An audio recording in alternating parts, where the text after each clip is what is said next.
Next up on Mice TV is Cake Talks with Professor Uday Devgan. He'll be speaking with CEO Matt Yum from Media Mice. Known for his popular website, CataractCoach.com, and his YouTube channel, he is an expert cataract surgeon. He will be discussing premium intraocular lens options. Stay tuned and let's roll the video.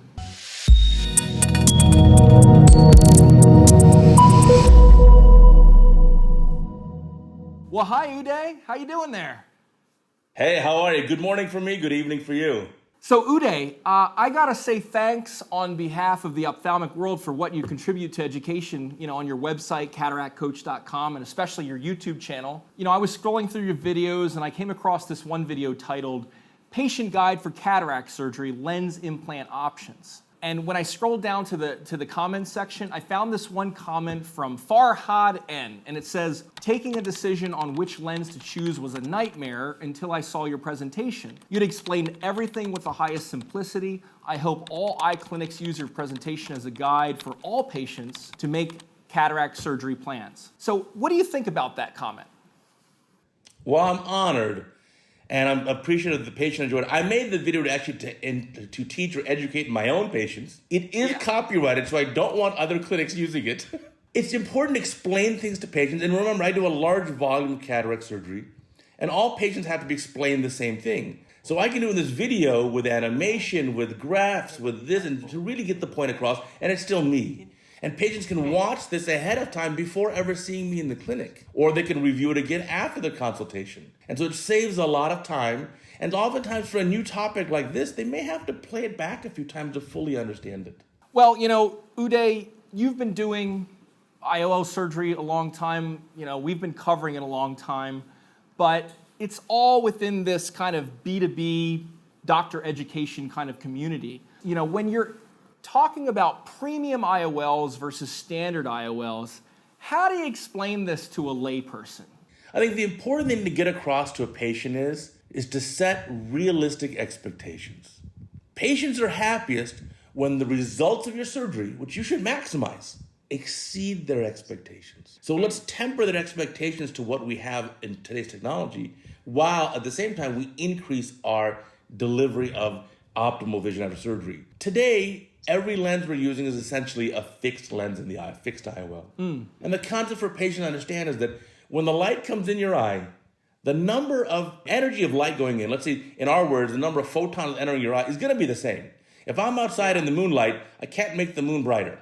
I can devote all that energy to one zone, like distance vision with a monofocal lens, but then I'll need to put on glasses to shift that to intermediate or near. If I then tell patients, well, I could put an extended depth of focus lens in, it'll expand that range. Maybe 2/3 of the light energy goes to distance and 1/3 goes to this intermediate zone. That's a little bit more range without glasses. But you can imagine, since I split the light, the contrast will suffer a little bit.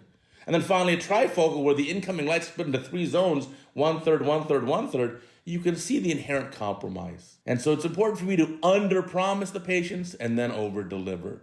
And by spinning it like this, maybe not going so much into the science of photons, but just amount of light in an environment, patients really understand it very well. You really explain that on a level that I think even a high school patient could understand. So, gosh, I wish I had that kind of explanation when I started in ophthalmic journalism. It would have made my life a lot easier back almost 20 years ago. Yeah, I think that's going to change though in the future when we have a truly accommodating IOL. Then we can have 100%. We can have like a young person. 100% of the light energy can go to distance. Then we can accommodate a little more. 100% of the light energy goes to intermediate. Accommodate more. 100% of the light energy goes to reading. And that's obviously the holy grail in ophthalmology. Well, meanwhile, can you give us a brief overview of what types of premium IOLs are available in the market today, and what kind of eye conditions they'd be most suitable for? In general, the 3 kind of big classes are lenses that are essentially just monofocal, lenses that have an extended depth of focus, and then some lenses that are basically light splitting into a bifocal or trifocal design. Within those, there are toric lenses for all 3 of those to correct astigmatism as well or address astigmatism. And there are other little nuances as well. When I explain it to patients, I want patients to understand that the most important thing is to choose the surgeon and then trust the surgeon judgment. No amount of internet homework is going to make an average lay patient into a junior ophthalmologist. So you want to find a surgeon whom you trust and then ultimately say, here are my desires. You measured my eyes. This is my biometry. This is my anatomy. What will make me the happiest? What do you think, in your opinion, is the best? So otherwise, there are just too many little subtle nuances, and it becomes too confusing for a patient. Because within each of those big broad categories, I can talk about toric versus non-toric. An aspheric lens, I can talk about spherical aberration there in the center. I can talk about, for the extent of the focus, is it a zone one? Is it a diffractive one like a symphony? Is it a vivity with a central zone? Is it a small aperture like the IC8? And there's so many different options. And you don't want the patient to have to make that decision. I'll break it out even easier. I went to med school, graduated with highest honors. So I'm an MD. If I need to have a hip replacement tomorrow, Right. let's say I fall off my mountain bike and break my hip, and I need to have a hip surgery. And the orthopedic surgeon says to me, "Hey, you're an MD. Which hip implant do you want? Do you want the fenestrator one, the ceramic one, the titanium?" I don't know. So how do we tell patients which of these laundry list of IOLs would you like in your eye? That doesn't make any sense. I have a feeling if there was an IOL that was called New Eyes, that would probably be, that'd be good marketing, right? But everybody would choose that. Yeah, so I think it's better to just tell the surgeon, here's what my desires are. Is that reasonable? Given my biometry and anatomy, what's the best choice for me? Remember, the patient's paying you not just to do the surgery. That's your surgical skill and technique. They're also paying you for your surgical judgment. When they're seeing you because they want a specific recommendation, they don't want an option list. So it needs to be like the sushi, omakase. Just trust the chef. Well said. Well, having said that, though, was there ever a time when a patient resisted your choice of IOL? I don't know if they got up in the chair and they were stomping up and down, or then you hit the ejection seat, but did that ever happen? Yeah, sometimes patients have very strong reasons for wanting one lens or the other, and that's fine, as long as they have reasonable expectations with that. And I say, I'm happy to do that for you, but here's what you can expect. Yeah. If they're reasonable like that, great. But if there's some pushback or the patients have unrealistic expectations, my advice is don't do their surgery. The patient has to want surgery a little more than I want to give it. If I asked a beautiful woman out for dinner and she says, fine, I'll let you take me to dinner, do I really want to go now? As opposed to if I say, would you like to go to dinner? And she says, oh yes, that would be amazing. I would love, let's do it. Now that's the person I want to have dinner with. I don't want to convince a patient to do surgery. If you're not 100% sure you want the surgery, listen, don't do it. It's purely elective. It's a cataract. Nothing's going to happen. You could wait a month, a year, or 5 years. And it's okay to say no to a patient. Well, I feel like that's excellent advice. Well, meanwhile, we've got this activity here. Nowadays, patients often do their Google research before having a meeting with eye doctors. And there's this Google feature called People Also Ask, which shows the list of questions people commonly search on Google about a specific topic. So we collected 5 of the most frequently asked questions from patients when considering the IOL option for cataract surgery. I'm going to act like a patient.